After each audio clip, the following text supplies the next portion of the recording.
एक अत्यंत धक्कादायक अपडेट समोर येते। जेजुरीजवळ वारकऱ्यांच्या टेम्पोला धडक बसली होती। या टेम्पोमधील धडकेत 4 वारकऱ्यांचा मृत्यू झालेला आहे। जेजुरीजवळ वारकऱ्यांच्या टेम्पोला जी धडक बसली होती त्या धडकेमध्ये आपण 6 वारकरी जखमी असल्याचं आधी माहिती होतं, मात्र आता अपडेट समोर आलेली आहे। टेम्पोच्या धडकेत 4 वारकऱ्यांचा मृत्यू झालेला आहे। अतिशय भीषण अपघात हा म्हणावा लागेल।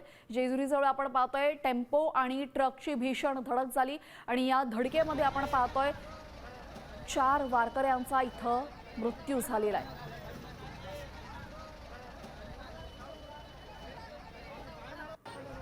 लाखोंच्या संख्येने वारकरी पंढरीच्या दिशेने वेगवेगळ्या ठिकाणाहून मार्गस्थ होत असतात। जेजुरीमध्ये ही भीषण दुर्घटना घडलेली आहे। जेजुरीजवळ वारकऱ्यांच्या टेम्पोला धडक बसली आणि यामध्ये 4 वारकऱ्यांचा मृत्यू झाल्याचं समजतंय।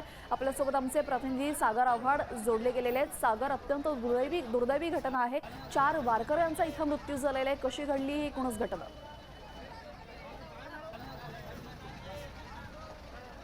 आपण जर पाहिलं तर 4 वारकऱ्यांचा मृत्यू झालेला आहे। 5 ते 6 वारकरी जखमी या अपघातामध्ये झालेले आहेत।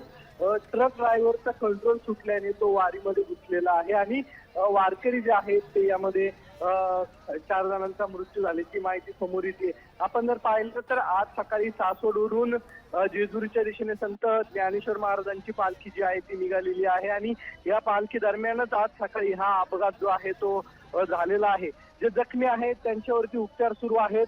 वारकऱ्यांची ओळख पटण्याचं काम जे आहे ते सध्या प्रशासनाकडून सुरू आहे। नेमकं हे वारकरी कुठल्या दिंडीतले होते आणि हा अपघात कसा झाला याचाही पोलिसांकडून तपास जो आहे तो केला जाणार आहे। कारण की आपण जर पाहिलं तर मोठ्या प्रमाणावरती वारकऱ्यांच्या गाड्या ज्या असतात, ट्रक ज्या असतात त्या वारीमध्ये आपल्याला पाहायला मिळतात आणि याच वेळी अनेक वारकरी जे आहेत याच रस्त्याने चाललेले असतात।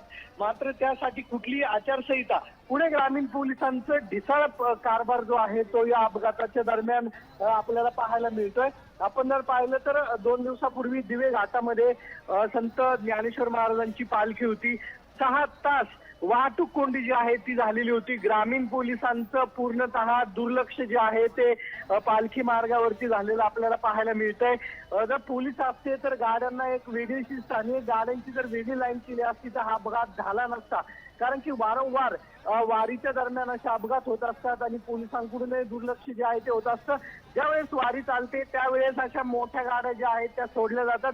गाड्यांसाठी एक वेळ ठेवणं बंधनकारक आहे, मात्र ही वेळ जी आहे ती ठेवली जात नाही।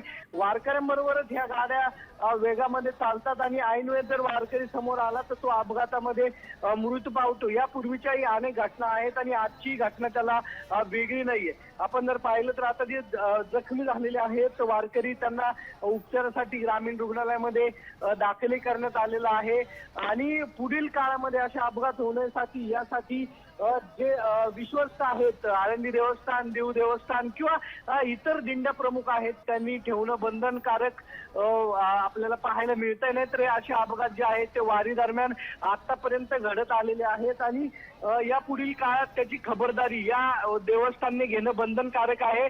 गाड्यांचा ताफा जर आपण पाहिला तर हा मोठ्या प्रमाणावरती गाड्या असत्या। यामध्ये गाड्यांची जर विचार केली तर 40 ते 50 हजार गाड्या ज्या आहेत त्या या वारी दरम्यान सर्व आपल्याला या दिंडी प्रमुखांबरोबर चाललेल्या असतात। एका दिंडीच्या गाड्या कमीत कमी 5 ते 6 असतात आणि अशा नक्कीच सागर, मी तुम्हाला जरा थांबवते।